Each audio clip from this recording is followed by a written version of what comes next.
Welcome to Flow Speak Studio, where English flows naturally. Let's start speaking with confidence. This morning, I corrected myself in English. And then, almost immediately, I corrected myself again.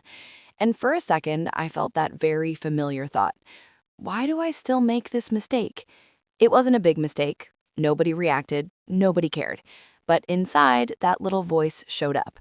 The one that quietly says, you should be better by now. Yeah, that voice has perfect timing, doesn't it?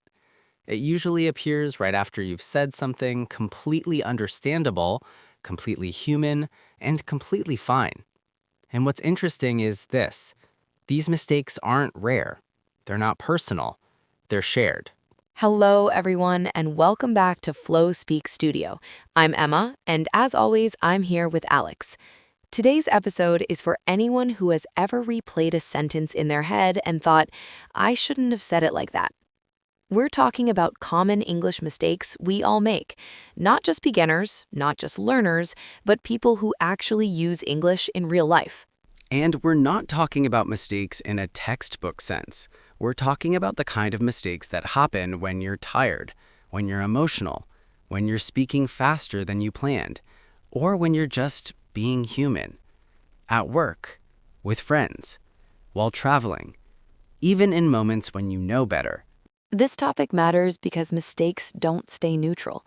They don't just live in the sentence, they live in confidence, hesitation, and sometimes silence. And when people feel like they're always making mistakes, they start speaking less. They start thinking more. They start holding back. Today isn't about fixing you. It's about understanding what's actually happening and why it's okay. We want this episode to feel like a quiet exhale, a reminder that real English is messy, flexible, and forgiving. If you've ever thought, why do I still say this wrong? This conversation is for you. You know what's interesting? Most of the mistakes people worry about don't come from not knowing English. They come from using English. Yeah, and not something learners don't hear enough. Because if you're silent, you don't make mistakes. But if you're speaking, reacting, thinking in real time, mistakes are almost guaranteed. That's not failure, that's participation. I notice this especially when people say, I know this is wrong, but it still comes out. That moment can feel frustrating, almost embarrassing. But what it actually shows is that your brain is moving faster than rules. Exactly. Your brain is prioritizing connection, not correctness. When you're in a conversation, you're listening, predicting, responding, adjusting tone all at once. Grammar becomes background noise. And honestly, that's how real speakers function too. There's also this idea that once you reach a certain level, mistakes should disappear. But that's not how language works. Even native speakers repeat patterns that aren't perfect. They interrupt themselves, they change tense mid-sentence, they restart thoughts, and nobody labels that as incompetence. What's tricky is that learners often hold themselves to a higher standard than they hold others. If someone else makes a mistake, you understand them instantly, but if you do it, your mind zooms in. That internal reaction is usually stronger than the mistake itself. I think that's where the emotional layer shows up. A mistake isn't just a mistake, it becomes a story. I'm not fluent. I'm behind. I should be better by now. But those stories aren't facts, they're interpretations. And they're often built from comparison.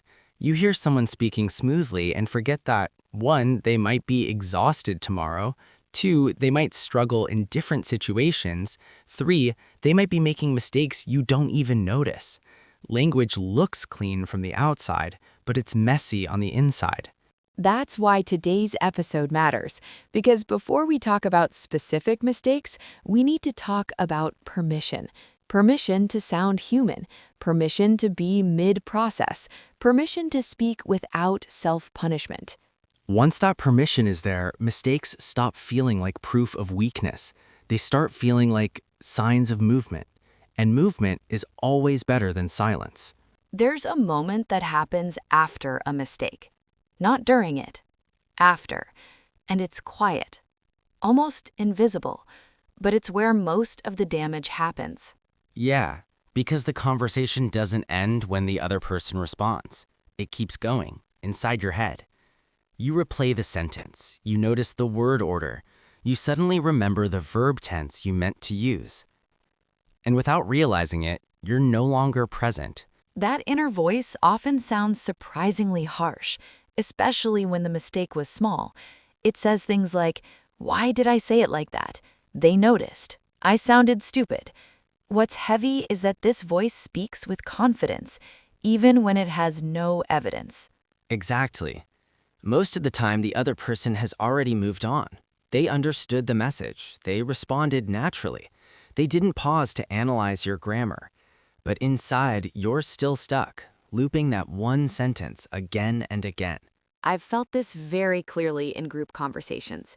You say something, there's a small pause, then the conversation continues, and your mind rushes to fill that pause with meaning. Was it confusion, judgment, discomfort, or was it just normal silence? That's the thing. Silence is neutral, but anxious minds don't like neutral.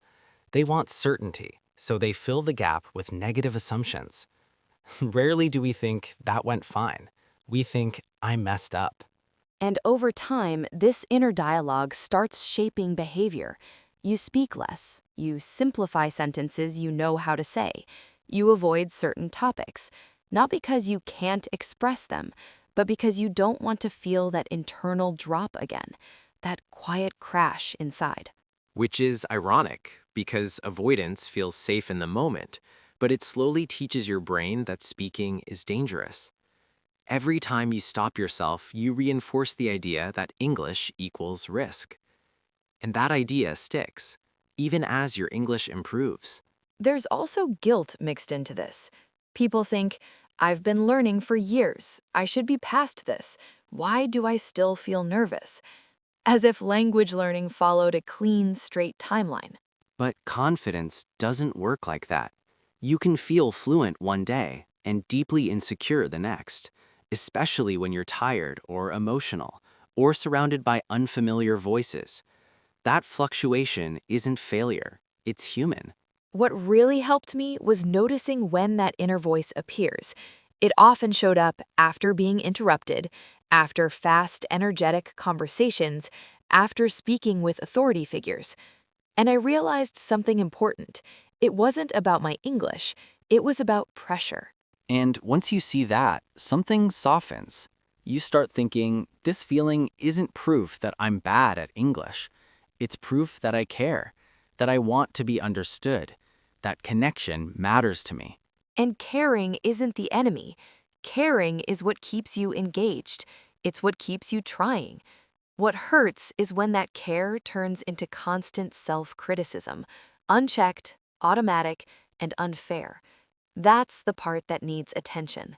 So now that we've talked about the inner dialogue, the quiet self-criticism, that mental replay after mistakes, let's talk about where this actually shows up in daily life. Because this isn't abstract, it's not theoretical, it happens in very ordinary moments. Absolutely. And maybe the most commonplace is work. You're in a meeting, you understand the topic, you even have an opinion. But before you speak, your mind does a quick scan. Is my sentence correct? What if I choose the wrong word? What if I slow everyone down? And suddenly, the moment passes. Yes, and what's interesting is that later, after the meeting is over, you replay what you could have said. You think, that actually wasn't so complicated. I could have said it simply. But in the moment, the pressure made everything feel heavier than it really was. What genuinely helped me at work was changing the goal. Instead of thinking, I need to sound correct, I started thinking, I need to be clear enough.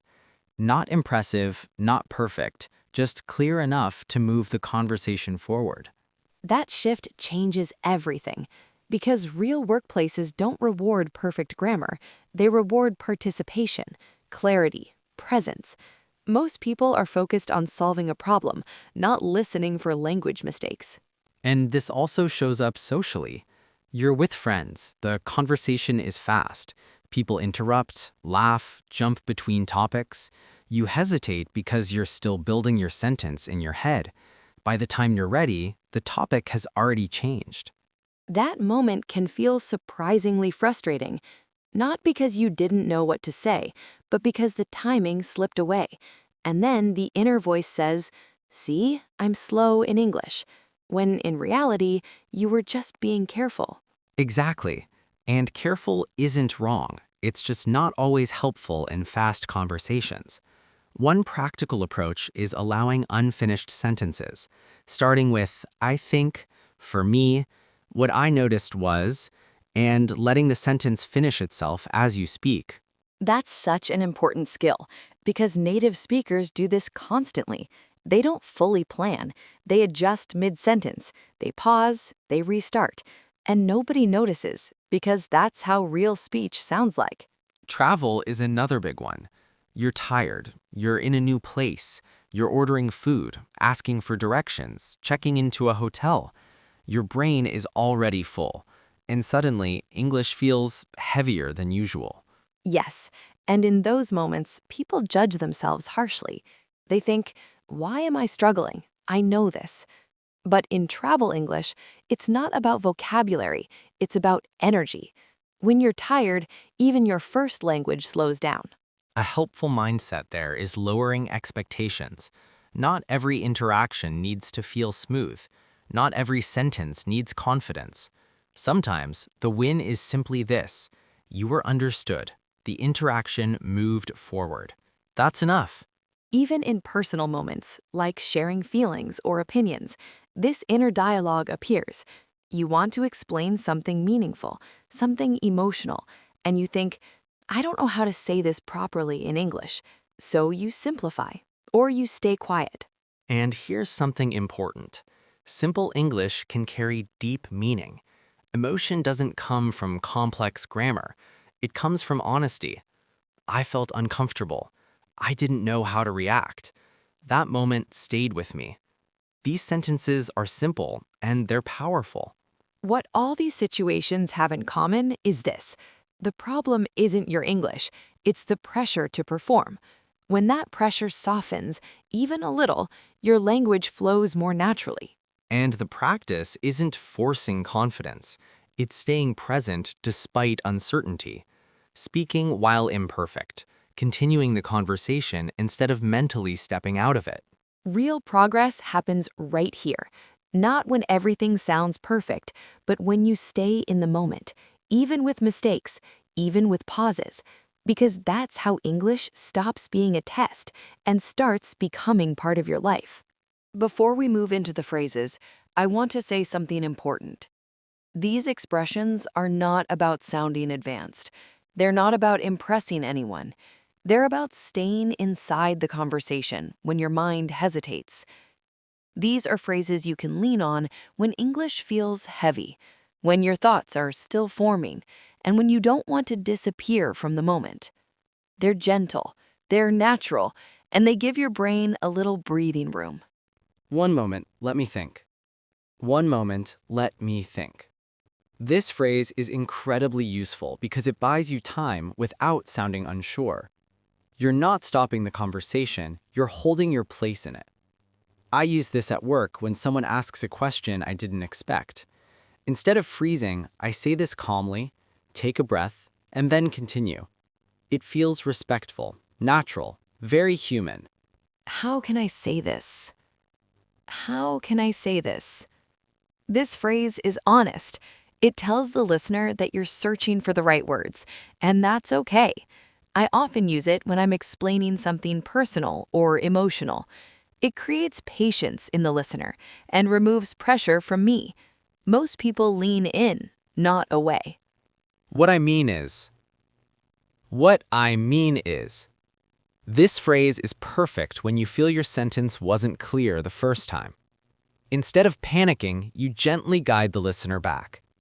I use this socially all the time, especially when I notice confusion. It keeps the conversation moving instead of stopping it. I'm trying to explain. I'm trying to explain. This phrase removes pressure of perfection. It tells the listener that meaning matters more than form. I remember using this while traveling, explaining a problem at a hotel. I wasn't fluent, but I was understood, and that was enough. Let me rephrase that. Let me rephrase that. This phrase sounds confident, even when you're unsure. It shows awareness, not weakness. At work, this helps me correct myself without apologizing too much. It keeps my presence steady in the conversation. It's a bit hard to explain. It's a bit hard to explain. This phrase is emotionally honest. It works beautifully when you're talking about feelings or complex ideas. I use this with friends when I'm sharing something personal. It invites empathy, not judgment. Let me start again. Let me start again. This phrase is simple but powerful. It gives you permission to reset without embarrassment. I use this when my sentence goes in the wrong direction. Nobody minds. Most people don't even notice. What I'm trying to say is, this phrase brings focus back to your main idea. It's perfect when your thoughts feel scattered. I often use it when I feel nervous or emotional. It helps me reconnect with what really matters. I'm not sure if this makes sense, but this phrase lowers pressure instantly. It softens the conversation and invites understanding. I use this when sharing ideas that feel unfinished. Most of the time, people respond with patience, not criticism. Let me think out loud. Let me think out loud. This phrase turns hesitation into collaboration. You're inviting the listener into your thinking process. I love this phrase because it removes the idea of performance. It makes the conversation feel shared, not judged. All of these phrases do one thing really well. They keep you present. They don't rush you. They don't hide imperfection. They allow English to move at a human pace. And that's where real fluency begins, not in perfect sentences, but in staying connected to the moment. As we come to the end of this episode, I want to invite you to take a breath with us. Not a deep, dramatic one, just a small, natural pause. Because this episode wasn't about correcting yourself. It was about staying with yourself while you speak. So many people think fluency means never stopping, never hesitating, never searching for words. But real conversations don't work like that. Real people pause, they rephrase, they think out loud. And none of that makes a conversation weaker, it makes it human. I love that you said that, because when I look back at my own experience, the biggest shift didn't happen when my grammar improved. It happened when I stopped panicking during small moments of confusion. I realized something important. Those tiny pauses, those phrases we talked about today, they weren't signs that my English was failing. They were signs that my thinking was still alive, still moving, just in a different rhythm. Exactly. And if there's one thing we hope you take from this episode, it's this. You don't need to sound perfect to sound present. Your English doesn't disappear when you hesitate. Your voice doesn't lose value when you search for a word. Those moments aren't gaps, they're bridges. Every time you stay in the conversation instead of retreating, you're building trust with yourself. And that trust matters more than speed, more than vocabulary, more than sounding advanced. When you let yourself speak slowly, honestly, and imperfectly, you stop translating and you start living in English. I've felt that shift, and I know many of you are starting to feel it too. So, wherever you are right now, walking, commuting, resting, or just listening quietly, remember this. Your English is allowed to pause. Your thoughts are allowed to take time, and your voice belongs in the conversation exactly as it is. Thank you for being here with us. Thank you for practicing English in a way that respects your rhythm. We'll be right here in the next episode, continuing this journey, calmly, honestly, and together. Until then, keep speaking gently, and keep trusting your voice. Thanks for watching. Don't forget to subscribe, like, share, and comment down below.